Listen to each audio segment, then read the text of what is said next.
Beliau insya Allah paham dengan hal ini, dan ini akan saya berikan kepada beliau. Moga dipegang saja, anggap aja souvenir. Pesulap merah, tolong lu jelasin bagaimana ini bisa terjadi. Tangannya tadi tangan kosong tuh, dia bisa dapat sesuatu dari sana, dia narik suatu benda. Tunggu jawabannya pesulap merah. Halo Sobat Fakta Bang Pin, ketemu lagi dengan Bang Pin yang terus mengabarkan fakta viral seputar selebritas tanah air yang terus saja bikin berita, dan dengan berita mereka tetap eksis di ranah media. Ya, pesulap merah kembali membongkar trik dari Gus Samsudin. Gus Samsudin meskipun berada di Jakarta nampaknya hanya jadi bulan-bulanan dan diundang untuk menaikkan rating dari para pengundangnya, dan di situ ternyata Gus Samsudin memang hanya untuk dibuktikan bahwa dia pakai trik. Kali ini pesulap merah yang langsung turun tangan untuk membongkar trik dari Gus Samsudin saat menemukan benda gaib di rumah Denny Sumargo. Nah, bagaimanakah kisahnya, bagaimana ceritanya, kita simak saja kupas tipis-tipis fakta Bang Pin kali ini. Like, subscribe, dan komennya ditunggu, dan jangan lupa selalu ada doa dalam setiap lentikan jarimu.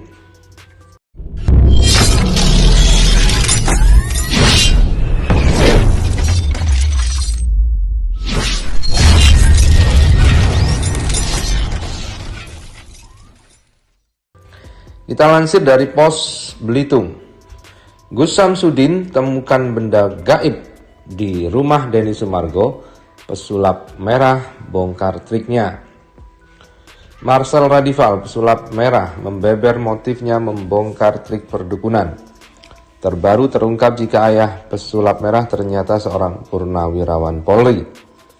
Pesulap merah membongkar trik perdukunan Gus Samsudin saat menemukan benda gaib di rumah Denny Sumargo.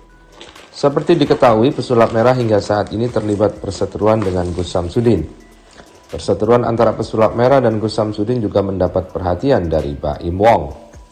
Bahkan, pesulap merah beberapa waktu lalu sempat datang ke rumah Baim Wong dan mengungkap trik perdukunan palsu yang ada di Indonesia. Terbaru, Baim Wong dan pesulap merah nampak menanggapi kegiatan Gus Samsudin saat berkunjung ke rumah Denny Sumargo. Di sanalah Gus Samsudin menemukan sebuah benda lonjong warnanya mirip tanah liat. Mendapati keanehan itu, Denny Sumargo bertanya agar pesulap merah dapat menanggapinya. Pesulap merah, tolong lu jelasin bagaimana ini bisa terjadi. Tangannya Gus Samsudin tadi tangan kosong tuh, kata Denny Sumargo, seperti dikutip dari akun TikToknya dan juga diunggah oleh Baim Paula. Dia bisa dapat dari sana sesuatu, dia narik suatu benda. Ditunggu jawabannya, pesulap merah, sambung Denny. Pesulap merah, tolong lu jelasin bagaimana ini bisa terjadi.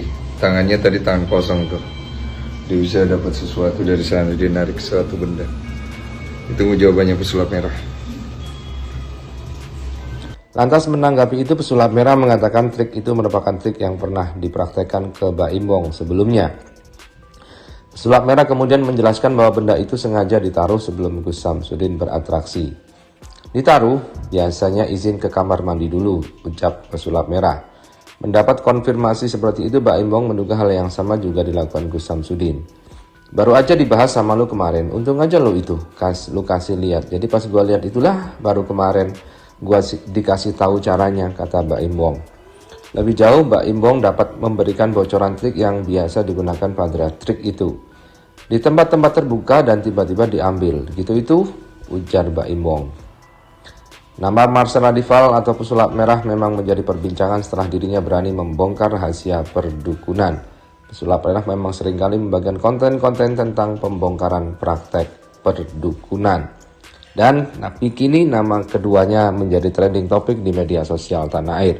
Baik pesulap merah maupun Gus Samsudin sama-sama laris dipanggil oleh media televisi maupun oleh orang-orang yang memiliki kanal YouTube, diajak podcast dan lain-lain.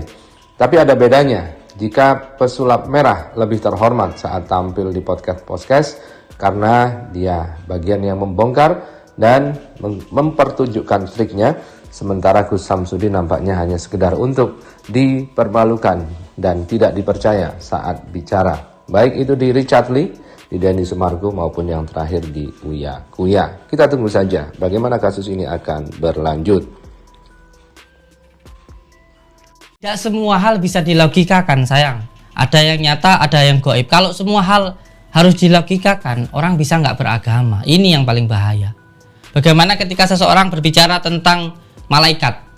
Kita orang muslim percaya tentang malaikat. Apakah disuruh membuktikan malaikat seperti apa? Di dalam Al-Quran ada yang namanya jin, yaitu di surat An-Nas. Yang intinya bunyinya bahwa tidak saya ciptakan jin dan manusia kecuali untuk beribadah kepada Allah. Apakah di situ juga harus membuktikan jin itu? Dan di dalam Al-Quran juga ada yang namanya surga dan neraka. Apakah juga disuruh membuktikan antara surga dan neraka? Ini tentang keimanan yang hubungannya dengan keyakinan kita. Gitu. Nah, sekarang waktu dia dia mempraktekkan bakar tisu itu, dia kan menggunakan kayak semacam alat tuh katanya. Menurut dia, ini sama prakteknya dengan apa yang Gus lakukan nih, ya, dan beberapa orang lakukan.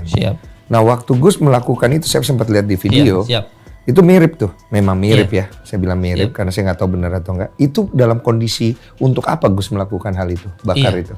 Iya, perlu untuk saya jelaskan secara tendensi keilmuannya ya. Ketika itu saya diundang di Surabaya. Ada seseorang yang selalu ingin bunuh diri.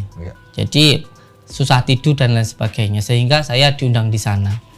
Ketika di sana saya melakukan ruqyah, sebelumnya itu live ya, live dan saya live ya, live di video itu live, live ya, ya. Jadi sama sekali tidak ada pemotongan maupun yang lainnya. Ya, tidak ada editing lah. Nah, ketika itu saya live datang ke sana. Nah, ketika di sana saya belum pernah masuk ke dalam rumah itu.